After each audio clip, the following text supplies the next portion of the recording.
హల్లెలూయా. చూడండి రోమా పత్రికలో కూడా ఇంకో మాట కూడా నేను చెబుతాను. రోమా పత్రికలో 12 వచనం చదవండి. రోమా పత్రికలో 12 నిరీక్షణ గలవారై సంతోషించుతూ శ్రమయందు ఓర్పు గలవారై ప్రార్థనయందు పట్టుదల కలిగి ఉండదు. ఆమేన్ హల్లెలూయా. అర్థమైందా? నేను ఇంత సేపు చెప్పినదంతా కూడా దీనికోసమేనండి. హల్లెలూయా. ఎంతమందికి అర్థమవుతుంది? హల్లెలూయా. ఎంతమందికి అర్థమవుతుంది చెప్పండి.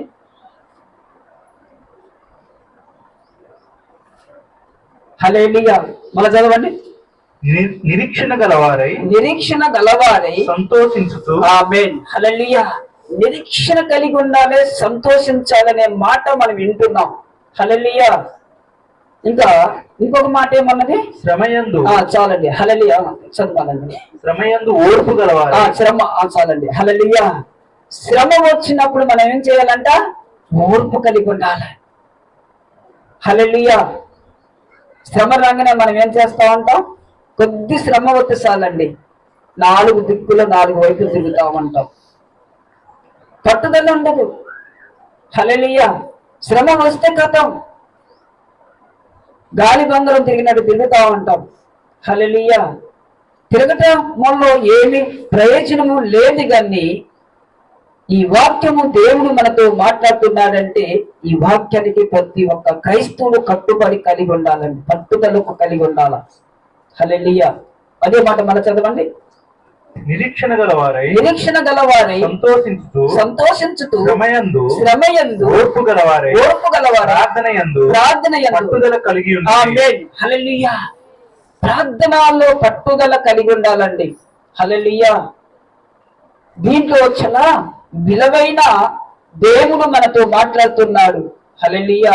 అందుకోసమే దేవుని బిడ్డలారా, కష్టము ప్రతి ఒక్కరికి వస్తుంది. దేవుని సేవకులకు వస్తాయి, దేవుని సేవకుల పిల్లలకు వస్తాయి, విశ్వాసులకు వస్తాయి. మరి ప్రతి ఒక్కరికి కష్టాలు వస్తాయి. కానీ మనము పట్టుగలిగి ప్రార్థన చేయాలని దేవుని యొక్క లేఖనం చదివిస్తుందండి. ఎంతమంది ప్రార్థన చేస్తారండి? హల్లెలూయా. ఎంతమంది ప్రార్థన చేస్తా ఉంటారు? ఉత్త ప్రార్థన చేస్తే ఉత్తుదే. ప్రార్థనలో క్వాలిటీ ఉంటదండి. మన బంగారములో మనం వేసుకునే డ్రెస్సులలో ఎట్లాంటి క్వాలిటీ ఉంటుందో ప్రార్థనలో కూడా క్వాలిటీ ఉంటది.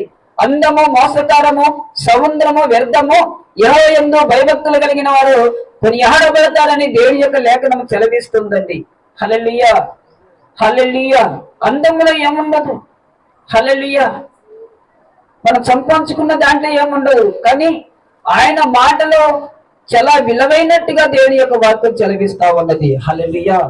హల్లెలూయా. 19వ వచనం చూడండి. అందులోనే ప్రియులారా మీకు మీరే పగ తీర్చుకొనక దేవుని ఉగ్రతకు చోటీయుడి పగ తీర్చుట నా పని, ప్రతిఫలము నిమిత్తమును అని ప్రభు చెబుతున్నాడని రాయబడినది. హల్లెలూయా. ఎంతమందికి అర్థమవుతుంది ఈ వాక్యములో? హల్లెలూయా. మీరే పగ తీర్చుకోక దేవుని ఉగ్రతకు చోటీయుడి. దేవుడే చూసుకుంటాడు, ఆయనే చూసుకుంటాడు కదా. హల్లెలూయా. అన్యాయంగా మనము ఎవరిని దృశించి కూడా మాట్లాడద్దు, ఎవరిని కూడా మరి మన అనవద్దు. హల్లెలూయా. అర్థమవుతుందా? హల్లెలూయా. జాగ్రత్త అండి. దీనికి కొంతమంది ఏం చేస్తారంటే, అగో చూసావా దేవుడు మీతోనే మాట్లాడుతున్నాడు, మాట్లాడొద్దంటే మాట్లాడుతున్నారు, అది మీకే కదా అని ఇక్కడ ఒక అనుమానం ఉంటది. హల్లెలూయా. హల్లెలూయా. అంటే అన్యాయముగా చేసినప్పుడు దానికి వర్తించుతుంది. న్యాయముగా చేసినది అది అన్యాయముగా వర్తించదండి. హల్లెలూయా. ఒకరు కొంతమంది ఏమనుకుంటారంటే న్యాయమని కానీ కూడా అన్యాయాన్ని కప్పి పెడుతుంటుంటారు. హల్లెలూయా. అప్పుడు సందు దొరికింది కదా. హల్లెలూయా. అది తప్పండి, దాన్ని గ్రహించాలి. శ్రమలు వస్తాయండి, శ్రమలు రావని కాదు. ప్రతి ఒక్కరికి శ్రమలు వస్తాయి, కష్టాలు వస్తాయి. కష్టాలు రావని కాదు, ప్రతి ఒక్కరికి కష్టాలు వస్తాయి. హల్లెలూయా. అది అన్యాయముగా ఒకలా అయితే దేవుని యొక్క లేఖనం చదివిస్తుందండి. మళ్ళీ అదే మాట చదవండి. ప్రియులారా మీకు మీరే పగ తీర్చుకొనక దేవుని ఉగ్రతకు చోటీయుడి, పగ తీర్చుట నా పని, నేనే ప్రతిఫలము ఇద్దును అని ప్రభువు చెప్తున్నాడు. రాయబడి ఉన్నది. కాబట్టి ఈ శత్రువు ఆకలి కొని ఉంటే అతని భోజనము పెట్టుము. ఆమేన్. హల్లెలూయా. శత్రువునికి భోజనం పెట్టడం. అప్పుడు శత్రువులాగా చూసుకోవద్దు. ఒక సహోదరుడుగా, ఒక చెల్లెగా, మరి మన ఒక బంధువుగా మనం వారిని చూసుకోవాల్సిన ఆ మాటను దేవుడు మనతో మాట్లాడుతున్నప్పుడు మనం ఎంతకైనా తగ్గిపోవాలి. మనము హల్లెలూయా. యేసయ్య సన్నిధిలో మనం తల ఎత్తుకోవాల్సిన అవసరం లేదు. హల్లెలూయా. తల దింపుకోవాలి, కిందికి ఉంచుకోవాలి, సిలిండర్లు అయిపోవాలి మనం. చూడండి అప్పుడు ఎంత రుచి దొరికిందో యేసయ్య పనిలో. హల్లెలూయా. అర్థమవుతుందా? హల్లెలూయా. దేవుడు కార్యాలు జరుగుతున్నాయి అంటే కారణం ఏంటంట, దేవుని యొక్క షావుకును తల దిద్దుకోవడం, తగ్గించుకోవటం వల్లనే ఇన్ని అద్భుతాలు జరుగుతాయండి. హల్లెలూయా. దేవుని షావుకులు చూసి నడవండి, దేవుని చూసి నడవండి. దేవుని షావుకులు ఏం చెబుతున్నారో ఆ మాటకి లోబడండి. లోబడుతున్నారా? ఎంతమంది లోబడుతున్నారండి? హల్లెలూయా. ఇంత సత్యాన్ని తెలిపించినప్పటికైనా కానీ మనం ఏం చేస్తాం? ఈ సత్యాన్ని ఇక్కడ హల్లెలూయా ఇన్నాడు దాకిళ్ళు, అది ఏమంటారండి, దేవదేవుళ్ళు ఆడేవాళ్ళం భూమి మీద, తెలుసా మీకు? ఆ మట్లో పుల్ల అందులో పెట్టి హల్లెలూయా కళ్ళం వస్తారు కదా.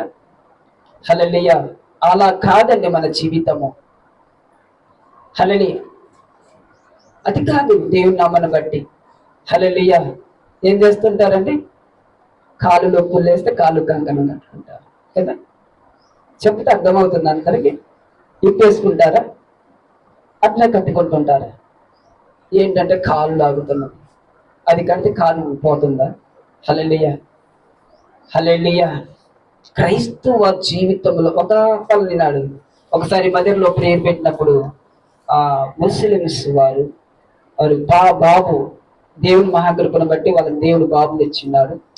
మేము పోతే అలాగే ఈడ ఒక మచ్చ, ఏడొక మచ్చ, ఈడ కళ్ళ నిండా పెట్టాడు. ఏంది నాన్న మరి ఇట్లా ఏంటంటే కళ్ళు పెద్దగా ఉండటం కోసం. హల్లెలూయా. కాటికి పెడుతుందంట, కళ్ళు పెద్దగా అవుతాయంట, అందంగా ఉంటాయంట. హల్లెలూయా కదా. ఆయన ఒక్క క్షణము తలుసుకుంటే మన పెదాలు వంకర పోతాయి. చెవులు లేకుండా కూడా పుట్టే వాళ్ళు ఉన్నారు, వేలు లేకుండా పుట్టే వాళ్ళు ఉన్నారు. హల్లెలూయా. కాలు వంకరగా పుట్టే వాళ్ళు ఉన్నారు. కానీ ఆయన ప్రేమతో ఒక మంచి కుమార్తె ఇచ్చినప్పుడు మనం ఏం చేస్తామంటామండి? ప్రభుని పెరిగిన తర్వాత ఆ పని మనం చేయకూడదు. మీకు తెలుసా? హల్లెలూయా. ప్రభుని తెలుసుకోక ముందు నువ్వేం చేసినా దేవుడు క్షమిస్తాడు. కానీ ప్రభును తెలుసుకున్న తర్వాత, రక్షణ తీసుకున్న తర్వాత, లోక సంబంధంతో నడిచినప్పుడు ఆ శ్రమలు ఒక రోజుకి మనము తప్పకుండా అనుభవించవలసిన బాధ్యత మనకు ఉంటుందండి. హల్లెలూయా. హల్లెలూయా. హల్లెలూయా. ఎంతమందికి అర్థమవుతుంది? హల్లెలూయా. దేవుడు ఆయన కార్యాలు చేస్తుంటే ఆయన కార్యాలతోని మనం ముందుకు సాగిపోకుండా మరి మనం ఏం చేస్తుంటాం? దూరపు కొండలకు నులుపులు ఎక్కువ అన్నట్టుగా దూరానికి అయితే ఆశపడతాం, కానీ దగ్గర మాత్రము ఆ ప్రేమ చూపించం. హల్లెలూయా. ఆ ప్రేమ చూపించము. అది కూడా దేవుడికి విరోధమైంది కదా. హల్లెలూయా. అదేందో నీ దేవుని షావుకులు కదా, నీ సంఘములో నువ్వు సంతోషముగా ఏ కార్యాన్ని నువ్వు చేపెట్టి దేవుడికి చెయ్యి. తప్పు కాదు అది. ఎక్కడో ఇక్కడ చేసిన కార్యాలు ఎక్కడో పోయి, అంటే ఈ సంఘమే కాదండి, ప్రతి సంఘములు కూడా అట్లాగనే ఉంటుంటారు. ఏంటయ్యా ఇది కద్ద కాదంటే వాళ్ళు నిజంగా ఒక్కొక్కసారి నాకు చాలా బాధ అనిపిస్తా ఉంటది. ఇంకా ఇంత మూర్ఖంగా ఉంటారా? హల్లెలూయా. ఇంత ప్రవర్తిస్తా ఉంటారా అని నాకు అనిపిస్తా ఉంటది. హల్లెలూయా. ఇంత వాక్యం చదువుకుంటూ కూడా నటిస్తుంటుంటారండి. హల్లెలూయా. పాత శుభాయము మనము మారిపోవాలి, కొత్త శుభాయము మనము కలిగి ఉండాల. పాతయి తగ్గించి కొత్తవి మనము పట్టుకోవాలండి. ఇంతకుముందు పాతయి ఆ పద్ధతులు దేవుడు మాట్లాడతలేదు. హల్లెలూయా. కొత్త నిబంధన పరిశుద్ధాత్మ దేవుడు మనతో మాట్లాడుతున్నాడు. మన పాపములు కొత్త నిబంధనలను కొట్టేసి, పాత నిబంధనలు అన్ని కొత్త నిబంధనలు కొట్టేసి ఉన్నాడు దేవుడు. హల్లెలూయా. ఆనాడు ఒక స్త్రీ పాపం చేస్తే దానికి ఒక ప్రతిఫలం అనేది కూడా ఉండేదన్నమాట. ఒక స్త్రీకి మరి బిలవలవుతే కూడా దానికి ఒక ప్రతిఫలముగా ఒక లెక్క ఉండే బైబిల్లో ఉన్నది. హల్లెలూయా. ఆ పాపాన్ని పోవడం కోసము పావడము గొర్రె పిల్లలు దాన్ని బలిచ్చేవారు. హల్లెలూయా. ఇప్పుడు ఆ బలి ఇయటానికి అవసరం లేదు కొత్త నిబంధనలకు వచ్చిన తర్వాత. హల్లెలూయా. ఎందుకంటే మన దేవుడు గొప్పవాడు కనుక ఆయన నామంలో మనము చాలా జాగ్రత్తగా ఉండాలండి. మనము కొబ్బరికాయ కొడితే ఏమైందంట? యేసుక్రీస్తు చిలువ మీద కొట్టినట్టు అనమాట. అంటే నేను అందరికీ బయట అన్ని జనులు కాదండి చెప్పేది, దేవుని సన్నిధిలో దేవుని యొక్క వాక్యము తెలుసుకోవాలి. దేవుని మీరు నమ్ముకున్నారు కాబట్టి దేవుని యొక్క వాక్యముల నుంచి దేవుని శాపలు చెప్తుంటుంటారు. హల్లెలూయా. కొంతమంది ఏం చేస్తుంటారంట? హల్లెలూయా, ఊరేగింపు చేస్తుంటా నీళ్ళని ఆరపోస్తుంటారు, ఊదు బస్తీలు ముట్టిస్తుంటారండి. హల్లెలూయా. అవన్నీ చేయకూడదు. అపోస్తులనే యొక్క సత్యము ఈ ప్రపంచంలో దేవుడు గొప్ప కార్యాలు చేయబోతున్నాడు తెలుసు. హల్లెలూయా. అందుకోసమే దేవుని బిడ్డలారా, నువ్వు ఏ బోధలో ఉన్నావో ఆ బోధ నువ్వు నేర్చుకోవాలి, ఆ బోధలో నువ్వు నడవాలి. హల్లెలూయా. ఆ బోధకి నువ్వు కుడికి ఎడమకి తొలగాల్సిన అవసరం లేదు. దేవుడు నీ సేవకుడు దేవుని యొక్క వాక్యాన్ని బట్టి ఏదైతే చెప్తున్నాడో ఆ మాటకి నువ్వు లోబడు. నీ జీవితంలో గొప్ప మేలు చేస్తుంటుంటాడు. లోబడాలండి. ఆ సేవకుడు ఇలాగున్నని అట్లున్నని, కానీ సేవకుడు సలహాతో కలిగి ఉన్న వారి దేవుడు దీవించబడుతుంటుంటారు. హల్లెలూయా. హల్లెలూయా. అది మంచిగా చెడైనా ఆ సేవకుల మీద భారము కలిగించి మీరు ముందుకు